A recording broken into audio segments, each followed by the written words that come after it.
Good morning, everyone. It's now tomorrow here on NBC. Many years ago, more years than I care to remember, I can recall my father taking me to see one of the first motion pictures that I remember going to see with my parents. The star of the motion picture was Farley Granger. He was one of the stars of it. And it was called Strangers on a Train. It's a long time ago, over 20 years. And I couldn't believe at the time, and I can't believe now, that sitting across from me on the program this morning is the man who appeared on a train platform in that picture, carrying what I recall to be a bass fiddle case. His name is Alfred Hitchcock. He is a legend in his own time. I suppose he would despise that title, but he has been called that. He is a motion picture director, a television personality. And he is going to be with us for the entire program this morning, and all of us are pleased and honored that you would take time to come down here and do this with us. And I would like to begin by asking you a question that pertains to your films. I'd like not to talk with you this morning about movies, but rather about ideas. I may not be successful at that, but I'm going to attempt. All the pictures that you do scare people. Mm-hmm. What frightens you? What are you afraid of? Most things. I'm scared of policemen. I never drive a car on the theory that if you don't drive a car, you can't get a ticket. So therefore, that's absolutely true. I'm scared stiff of anything that is to do with the law. Although I'm fascinated by it, but I would hate to be involved myself. And I think I'm more scared of that kind of thing. Why? I'm a coward, I suppose. But what is there about a policeman that frightens Alfred Hitchcock, who has made so many films about what policemen do? Well, that's the thing, you see. Most people think that I am, because of the material in which I indulge, shall we say, professionally, that I must be a monster. Well, I'm just the opposite to that. I'm a very placid, calm individual. And I am scared of getting into any difficulties. Somebody once said to me, "What is your idea of happiness?"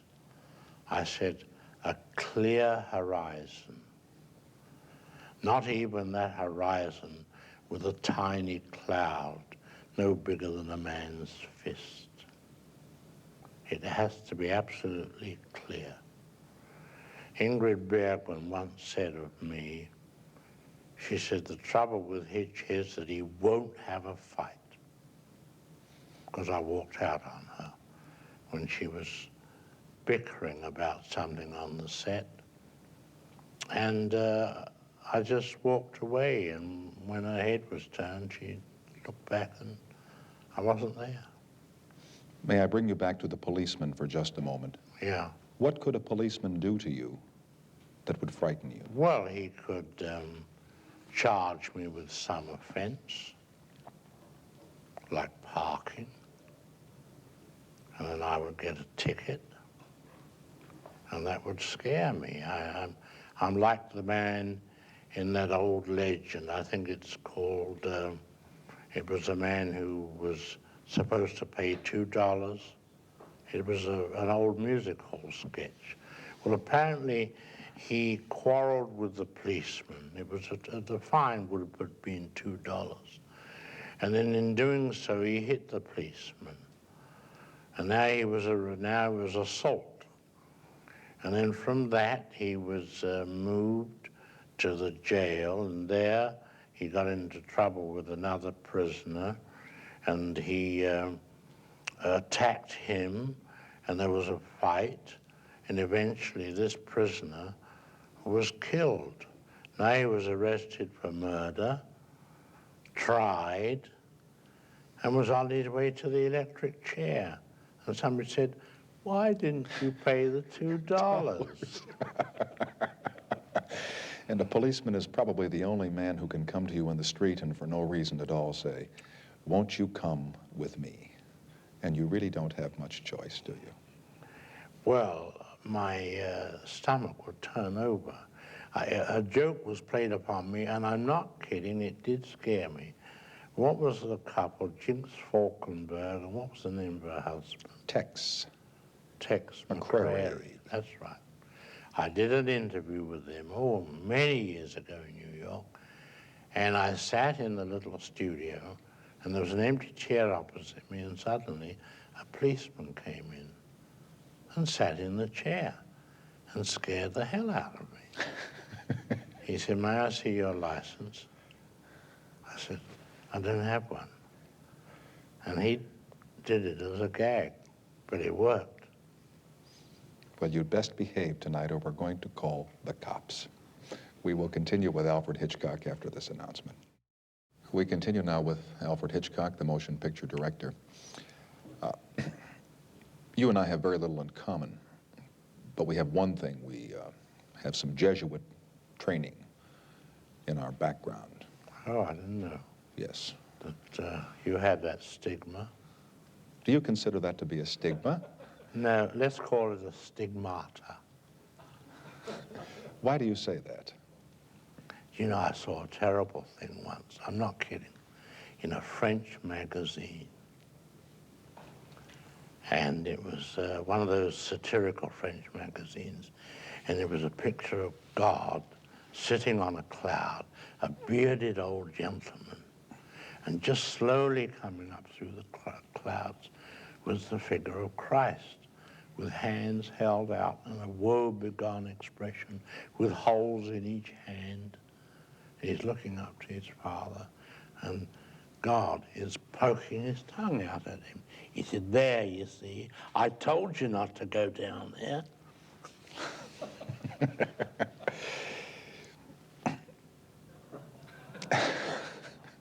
That's what he said. The only reason I brought up the thing about the Jesuits is I've never heard you, I've watched you on some of the other programs, I've never heard you talk about religion, what part it's played in your life, what part it's played in your producing or directing of motion pictures. Has it played any? I wouldn't say so, no. But I would say that the Jesuit training, I believe, gives you a sort of clarity of mind, a reasoning power, which you don't realize it while you're being taught as a young boy, but that's what they're doing to you. Did you have to take Latin? Oh, yes, sure. Me too. 8 years of it, and I could never understand why. Oh, you had to learn all Latin, the ablative absolute. Remember that. I don't go quite that far into Latin. I can do Arma verumque cano, Troie qui primus arborius oris, which are the first two lines from Virgil's Aeneid, and that's as much as I can remember. But Latin taught me English, and probably you too. Mm-hmm. Could be. Well, enough of the Jesuits. As John J. Schmitz, a candidate for the presidency, said in 1972, there is nothing wrong with the Jesuits that a good inquisition would not cure. That's what he said. Come rack, come rope. That's what they used to say in the days of the Inquisition. In the making of motion pictures, a director is often portrayed as a violent man who screams and yells at actors and says, "Ready on stage," and waves his arms around a lot. Mm-hmm. By your own admission, you are a placid man. Are you this placid when you're at work? Well, first of all, I'll tell you an interesting thing. I've only been on another set once in my whole career. And that was when I first came to Hollywood to sign up with Selznick, and I was given a lunch at Paramount Studios and shown around the studios. But I've never been on another set. I've never seen another director at work. Just saw this one director. I was astonished to find he was addressing everyone through a public address system. Now, I've heard about directors and how they behave in the manner in which you describe, you see. And the only thing I could say about it was, well, it seems to me, all the drama is on the set and none on the screen. They leave it right there. Yes. Now, it's been said of me that they don't know when I'm directing. Well, I don't direct, you see, because I discuss it with the actor or actress in their dressing room. What makes you angry? Not so much about your work, but about life, things that people do to each other. Stupidity Really? makes me angry. And, you know, certain things in one's work, which you get... I hate to see a scene where they're pouring wine out of the wrong bottle. All those details. It's the details that bother me. How about life? You live in the world, you read the papers, I'm certain, and you listen to the television news programs. You're in your 70s now. What do you think about the world around you? What's going on in this world? It's in a great difficulty because of communication. See, communication is the reason why people get disturbed. Years and years ago, there wasn't any television, there wasn't any radio, and there were just newspapers, and they were very dull-looking newspapers. They weren't... I had a friend, an editor of the London Daily Express, who invented the new front-page layouts with headlines all over it, you know. And pictures and things. Pictures and... but the main thing was to give a big headline to every piece, you know. Mm-hmm. And... but in those days, years ago, if you look at a paper, say, like the Kansas City Star, it has a little headline at the top and a long column of print. There wasn't the communication, you see, but today people have it thrown at them from all sides. Do you not like that? Do you think the world would be better if there were not this instant catharsis? Well, because you've got the situation of people copying what they see. You know, we hear of the influence of crime being copied, you know. Now, although I deal in the same thing myself, I only regret one thing that I ever did in a film that was copied, and that was Foreign Correspondent, a picture I made at the Goldwyn Studios here. I don't know whether you ever saw it. No, I did not. Joel McCrae. It was called, very elaborate film, very big film. And in it, I had a big scene laid in Amsterdam with a politician, an important politician on the top step. And the whole thing was massive umbrellas, trolley cars, the center of the city. And a cameraman came along and said to the politician, "Your picture, please." You know, they had bigger cameras in those days. And he had a gun in the right hand. And he took the picture and shot the gun and assassinated this politician. And I heard it was done in Tehran 2 years later. And that you regretted? Yes, I think that was, Okay. you know, One of those things. one of those things. I wonder why it is, and I've said this before. People always copy the bad things that they see in media, whether it's on this tube or on the silver. It's the same as news. After all, bad news is news. Good news is not interesting. You'll find that in all newspapers.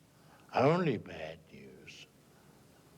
You know, all about bad men. Is interesting, but it also becomes more appealing. I have to do this. Yes, I know. Well, appealing because it's like audiences, say, watching one of my pictures and they get scared and so forth. But they feel comfortable because it's there for the grace of God, go I. But what I meant to say was, when people see something in media that is violent or that is criminal, it has been said that there are certain minds that will go out and copy that. What I have difficulty comprehending is, if media shows something good, why don't as many people go out and emulate that? Because that doesn't give them any satisfaction. As I've just said a moment ago, they look at the man in the bad situation and they say, my God, thank God that's not me, you know. The image that you have contrived, and I'm certain you've done this carefully over the years, is one of dourness, of seriousness, of conveying an impression of mystery. Does Alfred Hitchcock ever tell jokes, or do you have a little sense of humor where you would... I would say more that way than that's the whole thing I was saying to you earlier, that people think that one is a monster and they relate me to my material that I put on the screen. Well, and you're a rather imposing gentleman. I mean, you are... Oh, I wouldn't look at it that way. I mean, because... Well, you look pretty imposing to me, so... No, I used to, and strangely enough, I don't know whether it's people have become more unsophisticated, but I used to indulge very much in practical jokes of a very high order. I used to have great pleasure from them. I remember once at Chasen's, when Dave Chasen, at the restaurant, his restaurant had a garden at the back. I gave a birthday party for my wife. And just to liven it up, I engaged, from Central Casting, an aristocratic old lady. Had her dressed by the studio, hair beautifully done, and sat her at the end of the table, and then disowned her. Guest arrived after, said, who's the old lady? I said, I don't know, I'm trying to find out. The only person in the secret was my wife and Dave Jason. And every person arrived and said, and they looked around and said, out there. I said, yes. I said, who's the old lady? I said, I don't know. I went to find out from Dave Jason. When he comes, I'll send him over. So Jason came back and came out eventually, and I said, Dave, who's this old lady sitting at the back, at the end of the table there, back of the garden? I'll go and see. So he went and he bent over her, said apparently a few words, and came back. He said, she says she's with Mr. Hitchcock's party. I said, it's nonsense. I've never seen a woman before in my life. And I hadn't. So she sat there the whole evening and got stiff in the bargain and bewildered everyone. She didn't... Well, it's that sort of joke that amuses me. I once gave a dinner in London, and I had 2 or 3 important guests. I had Gertrude Lawrence, Sir Gerald du Maurier, that's the father of Daphne du Maurier, who was the leading actor on the London stage at the time, 2 or 3 other people, and all the dinner was blue.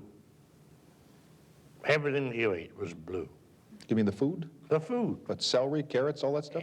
Everything. The soup was blue, the trout was blue, chicken was blue. Really. And we told Gerald du Maurier that it was going to be a fancy dress. So he came as a Scotsman, and nobody else was, you know. So we got him in some different clothes later. Well, those sort of jokes I used to enjoy. You know, talking about bringing someone in and telling them it's got to be fancy dress, and then it's just the opposite. It reminds me of the man invited to a nudist party. He arrived, and the woman, he showed him into a room, all piled up with the people's clothes, and said, well, see, I undressed and was completely nude, and entered the living room, and everybody was dressed. Isn't that a horrible joke? I wouldn't perpetrate that one on anyone. You don't do that sort of thing. No, not that way.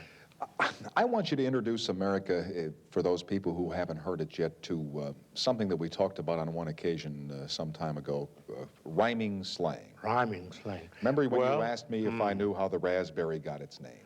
Well, yes. Well, that's a vulgar one, so we won't go into that. Well, rhyming slang really goes back to almost nearly to Elizabethan days. It goes back very, very early. It's a jargon used by traders so they can communicate with each other without the customer understanding. Now, for example, to give you some rhyming slang, stairs, one of the most famous is stairs. You don't say stairs, you say apples and pears. You do? Yes, apples and pears. And then with the usage, the rhyme gets lost. Going up to bed, Uncle Ned. The wife is called the trouble and strife. Sister is skin and blister. So that going up the apples and pears... Going up the apples, you say. Oh, you do the whole thing? No, usage is such that the rhyme gets left off. But if I said going up the apples and pears to see my skin and blister would be going up the stairs to see my sister. And what merchants would use this so that customers would not know what they were talking about? Yeah, that was the origin of it way back. And, there are many examples, you know. I suppose, that's the nose. Mince pies are the eyes. North and south for mouth. And German bands. I had an actress once say to me in London, she said, half a cock while I lemon my Germans, would you? I beg your pardon? She said, half a cock while I lemon my Germans. She wanted to go to the toilet, which in polite English is, I'm going to wash my hands. Half a cock linnet, that's minute, while I lemon squash, which is wash, my hands, which are German bands. In those days, in Victorian times, I had these little German bands on street corners, you know, with a man with a hat. Is this used anymore in England? Oh, all the time, yes. You're kidding me? Yes. I remember walking on the set one day and the chief electrician said to me, "Hi, Governor, nice pair of almonds you've got on." Nice pair of which? Almonds. Well, there's a sweetmeat in England called Almond Rock. It's just a lot of almonds in candy, you know, all stuck together. But Almond Rock is for socks. So you say to me, nice pair of socks you've got on. Nice pair of almond boots, rocks. daisy roots, you know. And one day another actor said to me after our first child was born, he said, how's the Godfer? How's the which? Godfer. So I didn't know what he said. So I said, oh, yes, all right. So later on I said to someone, what does he mean, how's the God? Well, he's saying, how is your child?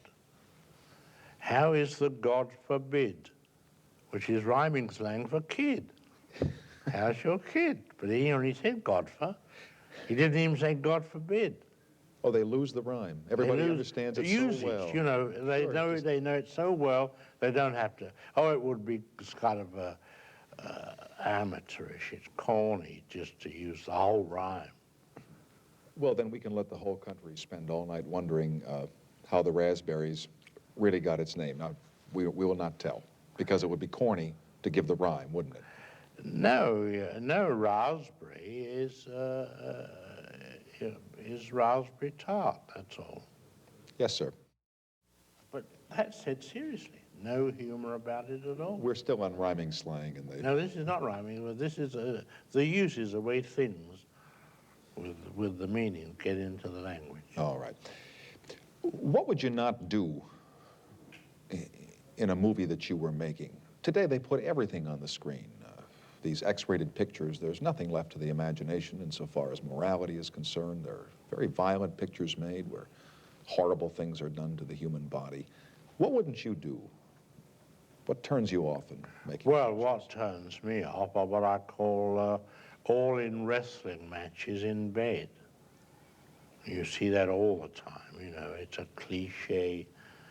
You know, they shoot past the man's shoulder, leaning over the girl in bed, and, you know, but it's just unnecessary. I think it's cheap and vulgar. But you're not against the use of nudity in motion pictures. You use it in frenzy. No, I used it in the last picture, but very sparingly. The picture I made, Frenzy, I had to show nudity a couple of times, but it was very important to the scene to show these couple of cuts anyway. But normally, just showing it just for the sake of showing it, I think is bad taste and unnecessary. And that you would not do No, in no, a picture. not Anything else? Is there anything violent that you wouldn't put in a picture? Well, you see, I've never made movies about professional criminals or cops.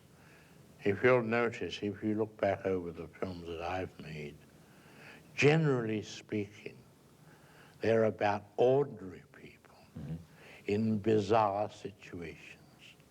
That's the whole essence.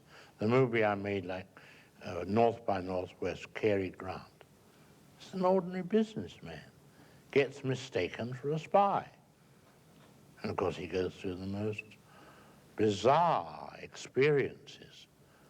Well, it enables the audience to identify themselves much more closely with the individual. They can't identify themselves with a cop. They look at it objectively. They can't identify themselves necessarily with a criminal unless there's an intense interest, such as there was in the mafia, in the Godfather. That's a different thing. That's, a thing they look at objectively. But I've always gone for average man, the ordinary individual, going through extraordinary experience. Is that the basic theme that you look for if you're looking for a story to film? Whether I want to or not, I seem to gravitate toward that. As a matter of fact, I'm doing preparing a script now with Mr. Ernie Lehman, and we're working on a story which shows an innocent couple getting involved in very important abductions of people, kidnapping. They know nothing about it. What is the name of that? I don't have a title. But these are ordinary people who get caught up in something. Yeah, get caught up in a very serious... When you're doing this, I don't mean to interrupt you, but when you're doing this, like putting together a scene, the one that everybody likes to talk about is the shower scene in Psycho, or that one especially. Can you feel what you think the audience is going to feel when they're watching that, when you're putting it together? I hope so, except that a scene like that took me 7 days to shoot, because although it was only on the screen for 45 seconds, there were 78 separate pieces of film joined together to get that stabbing and that effect. One hopes they will. You can't predict. But I've been, around long enough to know what audiences, may I say something vulgar, to make the audience feel, there's not a dry seat in the house. I mean, that's the aim. If you don't know how to do that, nobody knows how to do that. Huh? Well, it takes a lot of design. Knowing audiences, knowing what they feel, and it's like suspense. Suspense comes out of giving an audience information. You see so many films, they call them mystery films. I never make mystery films because... No, we know. Because if the audience don't know, how can they emote? It's like a whodunit. I never make whodunits, because you've got to turn the last page before you find out anything. So a whodunit, from an audience point of view, is an intellectual exercise, like a crossword puzzle or an anagram. You're wondering which of the 5 people... So there's no emotion, it's just calculation. But suspense is very different. You tell the audience that there's a bomb under that chair and will go off in 5 minutes. And make them wait. That's right. We have a little bomb that's going to go off here from the sponsors or the commercial? Yeah, and then we'll... Make it a profitable bomb. No, not at this time of the morning, sir. We'll continue after these public service messages. In the last segment, you said you were in preparation of a picture now, and again, how long will you keep making movies? There are fellows who retire from your craft at 45 and 50 years old, figuring that they've made all the pictures they want to make or they've said all they want to say. But you're still going. I still will go on. I have no reason to stop. Got many more pictures to make. But talking of stories one would like to make, we were talking about that earlier, while the commercial was amusing our audience. The story Well, you left them without dry seats, so they had to do something to take care of that. One of the stories I wanted to do for our television show was a famous story by Lord Dunsany, an English poet. It's a classic story. A man and his wife moved into a village, I think it was late in England, moved into the village, and they rented a house and a garden. And the man asked the landlord if he could cut down 12 larch trees which were surrounding the house. And he got permission to do that. Well, they lived there for, I think about a year or two, or maybe not quite as long as that. And the wife was missing. And people were asking where was his wife, and he said, well, she's gone away or something, pretext. But gossip, as it does in all villages, increased to a point where he wasn't really believed. He wasn't given satisfactory answers to the whereabouts of his wife. So the police moved in, and they began to ask him questions. Well, eventually, the search for the wife got so intense that the police practically accused him of murdering her. But they had no evidence, no body. They were digging up his garden in search of this woman, and finally gave it all up. And the case was closed. But it so happened a university professor took an interest in the case, and he visited this village and made some inquiries around. And finally, in the local inn, he found a traveling salesman who traveled selling like ketchup, relish, that you have with meat, you know, like A1, whatever the names of these things are. And the traveling salesman said, you know, a peculiar thing happened the other day. I was visiting the general store, and the lady who runs it told me that something struck her as being rather peculiar. So the professor said, what was that? Well, she said that this man, who was accused of disposing of his wife, came and bought 2 bottles of this within the space of a week. And she said, that's totally unusual, because 1 bottle usually lasts a person 2 or 3 weeks. So the professor said, now I know the end of the story. That's all the story is. You're going to leave. Wait a minute. Listen. Somebody said, why did he want to cut down the 12 larch trees? I said, that was to give himself an appetite.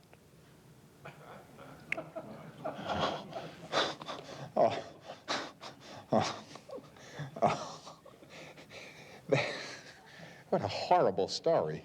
I told you it was a horrible Boy, you did one on television I remember watching where they came to the club to have dinner, and it was lamb armistram. Yes, that's right, yes. And Robert Morley. Exactly, yes. And the lady, you tell that story in case somebody has not seen that. Well, it was a famous club, and the whole idea of the story was that it was sort of a suicide club. When are we going to have lamb aristan?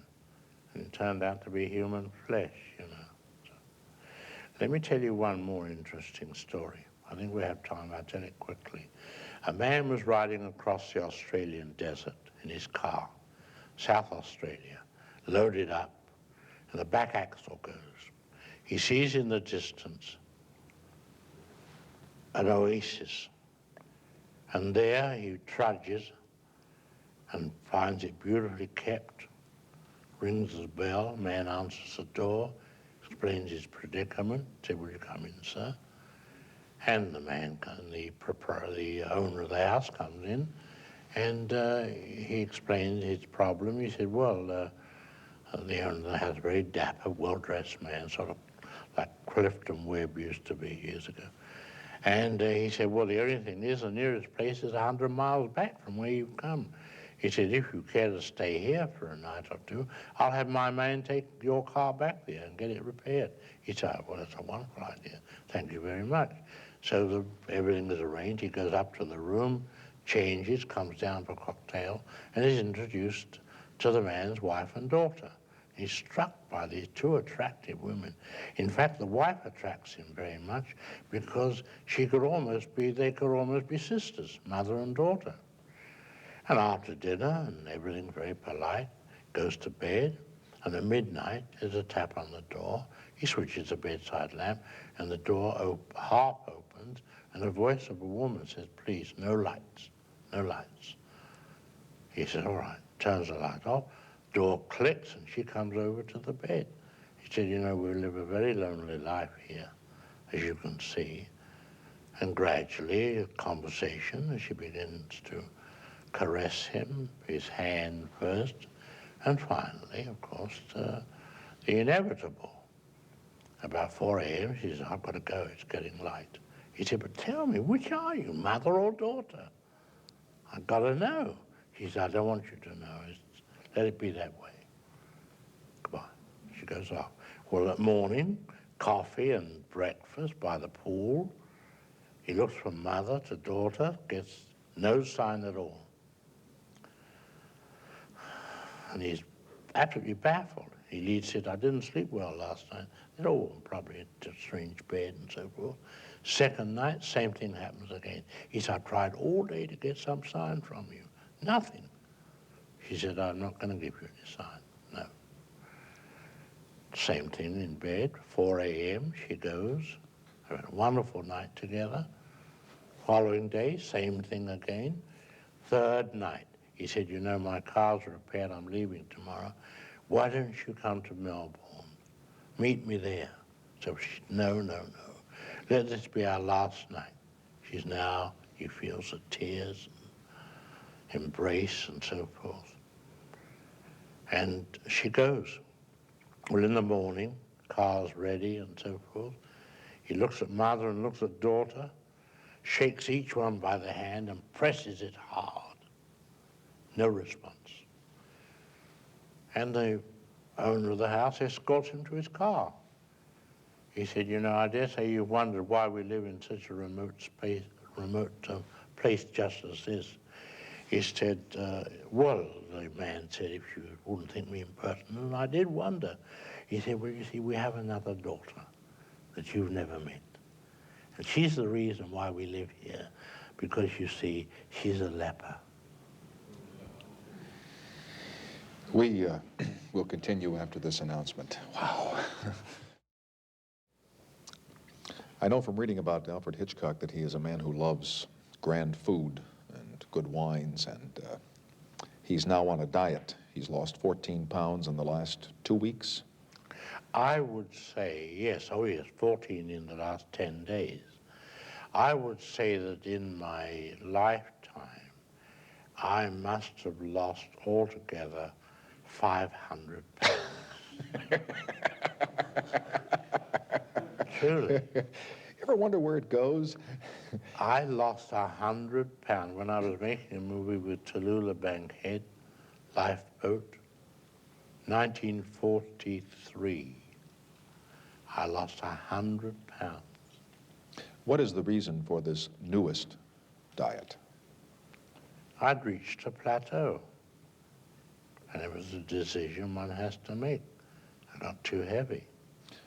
I was having great difficulty in getting up and down the apples.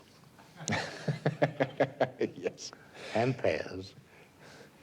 How do you lose 14 pounds in 10 days? There have been all kinds of diets. You have no, you keep to 750 calories a day.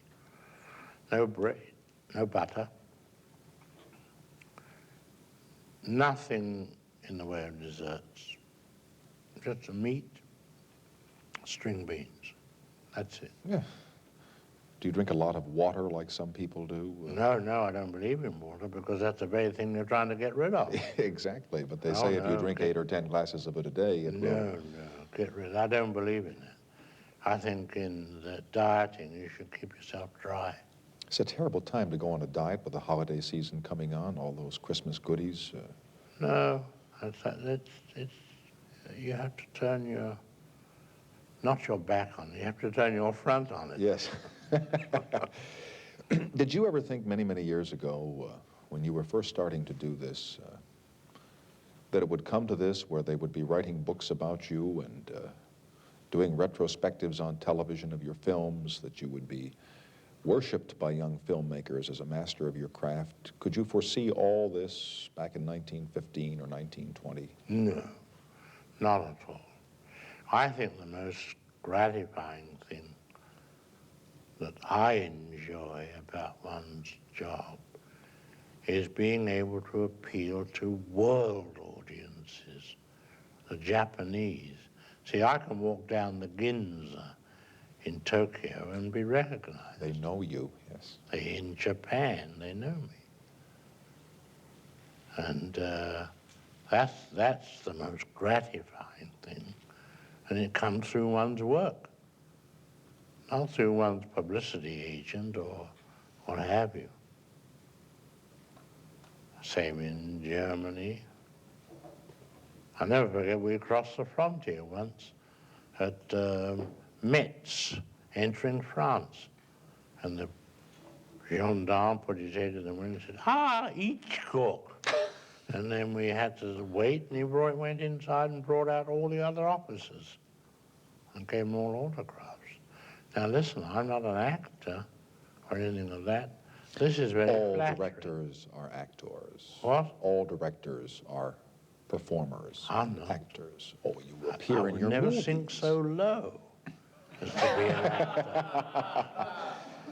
Do you mean that when you were on the television series that's still running, that when you came on and said That's not good an evening, that was not No, carefully put together? No, that's just dignified introductions. You know, to be an actor, it's, you know, I've called them cattle for years.